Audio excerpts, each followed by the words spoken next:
Okay. We're going to try to give an idea of the differences of oil pumps. Gravely's had a low volume oil pump, and they've had the high volume oil pump. Here's an older engine with a narrow gear. This is a low volume oil pump. There's a gear that's supposed to be on here. And this is a low volume pump gear. It has a brass bushing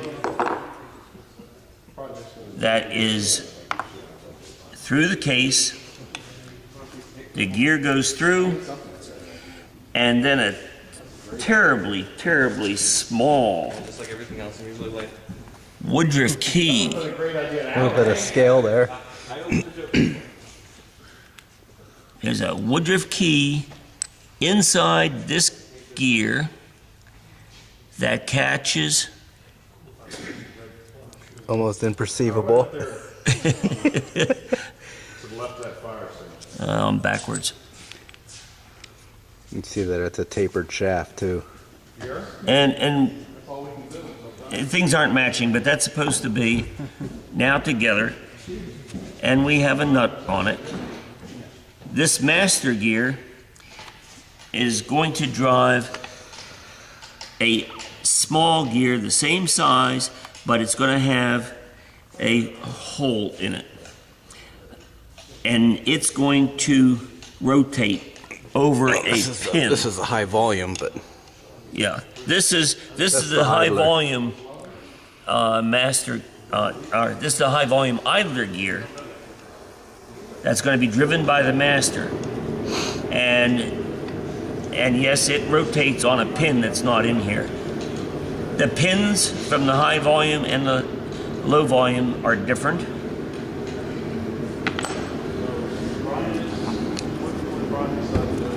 it's tough to describe how it all works, because the gear kind of turns the opposite way, and as the teeth mesh, it displaces the oil and pushes it in the opposite direction that the gear's turning.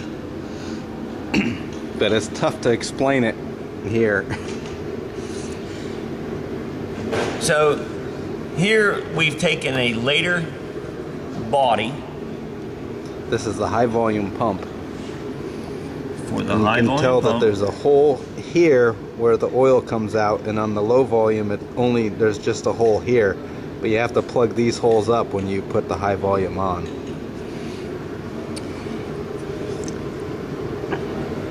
on the low volume pump, you're not offered the ability to go and see how close the pump cover will come to the master and idler gear that are making your pressure. If the gap between the gears and the pump body are too great, we're not going to develop the pressure that we might be able to do if the tolerances were closer. It just slides around the outside instead of going where it's supposed to. Okay, now last night or yesterday, in getting ready for this show, we took we got ourselves ready as far as the oil pump procedure is done. This pump has been has had time for the Permatex seat, and this by giving opportunity for the Permatex seat, we'll feel better about starting this machine up today and delivering pressure rather than more than likely getting oil leaks. So this is going to run today, we're saying. Here's the gear that John was talking about before that actually turns the oil pump. And the gear is different for the high volume versus the low volume. See that it's thinner, for one thing. That is it just the thickness? Less likely shear the teeth on the later gear than the Because it's a little thin, thicker. Old original. And I don't know if it's quite twice as wide or not, but it's considerably wider. And then this gear is also an idler. And it turns, well, this cam here, the intake cam, that lines up with that. Let's go ahead and put those in. On this timing gear, there are small timing marks. Sometimes they're dots, sometimes it's a line, but there are 3 of them. There's 1, 2, and 3. We need to take them up and have the dots facing the camshafts and the middle dot facing the top. Let's see on these camshafts. I'm not able. I can see the dot there. Here's the dot on the camshaft. So the one should be inside of a groove and one should be at a tooth. So you can line it up, or else it'll be off by 1 theoretically. And then I was gonna say also that on the back of the crankshaft here, you can see that this is the gear here on the back that goes through here and engages both the oil pump and the timing gear. There's no dot on the timing gear, but see John's putting it together there. Okay.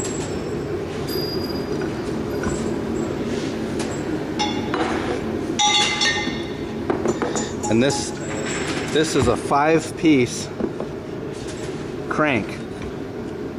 Most cranks are 1 piece, but this is a separate piece, and there's a flywheel, and then there's a pin in the middle. The crank pin is in there.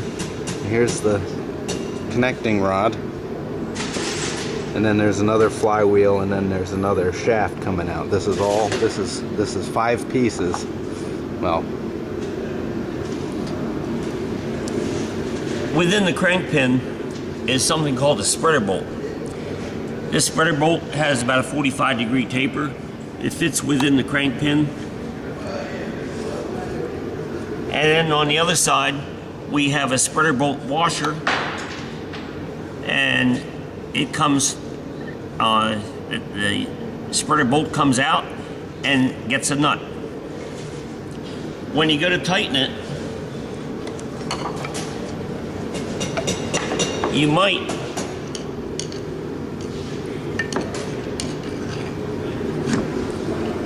put a screwdriver in as a wedge, and then take a ratchet or a breaker bar in a 3/4 inch socket and tighten that nut. How many foot-pound? Can't tell you, but I'd guess at least probably about 75. then Let's just say maybe about 65. 65 would definitely do it. And then don't forget to go and take a punch and punch the spreader bolt out so that this nut can not come off as you're working. what do you call that? Spiking it? I forget. Pinning it? That doesn't matter. Yeah. It'll come to us. Yeah. Okay. Now,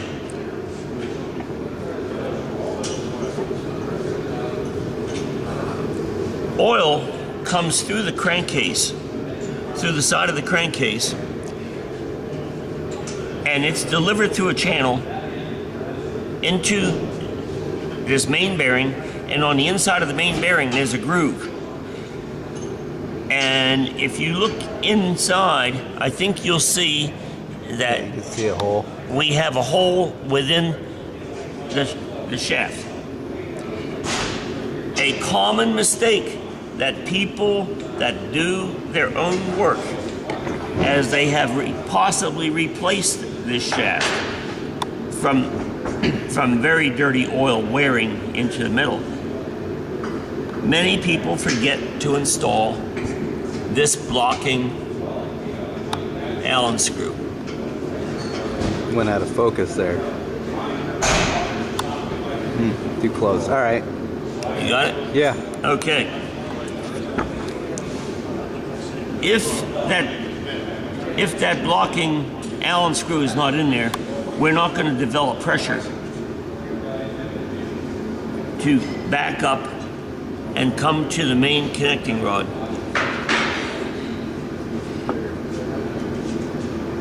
Then the oil coming off of the main connecting rod is going to go and spray.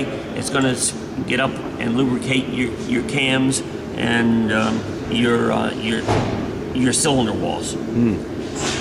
Now,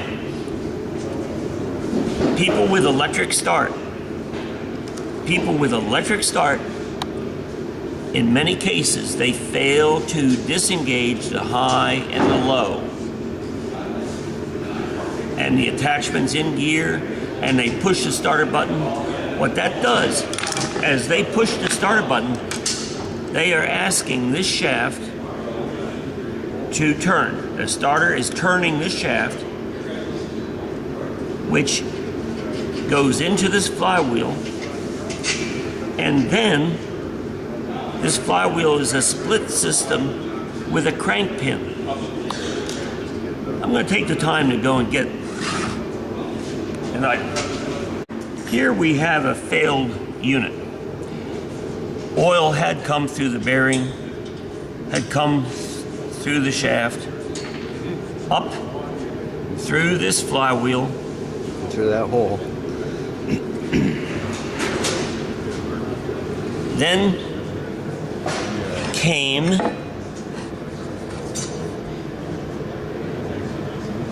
through the flywheel, and it wanted to give oil to this channel.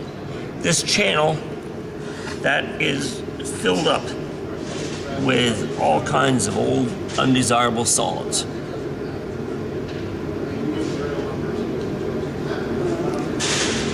If this gets plugged enough,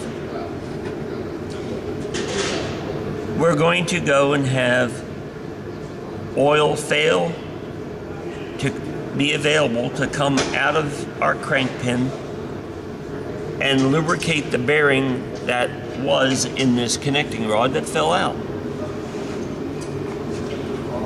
And you just have something that's very slop, very loose. You're in trouble.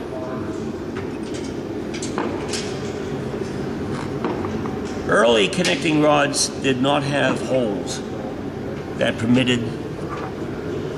Here's an early one. Okay, go ahead, Keith. Well, this just doesn't have a hole in it.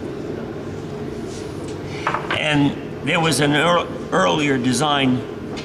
That's kind of an prior oddball. to this one. They were a plus sign cross section instead of an H cross section. Okay.